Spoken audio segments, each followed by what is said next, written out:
আমি এই যুগের কথাই বলছি। নবী সাল্লাল্লাহু আলাইহি ওয়াসাল্লাম বলছেন, আমাদের নবী বলছেন, আমার উম্মতের একটা অংশ, সবাই না, আমার উম্মতের একটা অংশ অবশ্যই জেনাকে হালাল করে নিবে, অবশ্যই মদকে হালাল করে নিবে, মদ পান করবে কিন্তু মদের নাম অন্য দিবে, এবং তারা গান বাজনা বাদ্যযন্ত্র নর্তকীদেরকে হালাল মনে করে নিবে।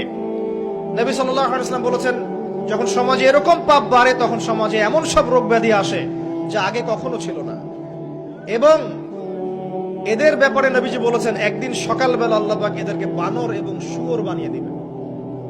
কিয়ামতের আগে এই ঘটনাও ঘটবে, বিকৃত হবে, ভূমিধস, ভূমিকম্প, ভূমিধস এবং আকৃতির বিকৃতি, এগুলো আযাব আসবে আল্লাহর পক্ষ থেকে, এই জেনা, এই ব্যভিচার, এই পরকিয়া, নোংরামি, অশ্লীলতার কারণে। ঘরে ঘরে এগুলা বয়ফ্রেন্ড গার্লফ্রেন্ড কালচার। কেউ মনে করে না যে না এগুলা হারাম, কেউ মনে করে না যে আমার এই যে সহপাঠী আমার গায়ের মাহরাম,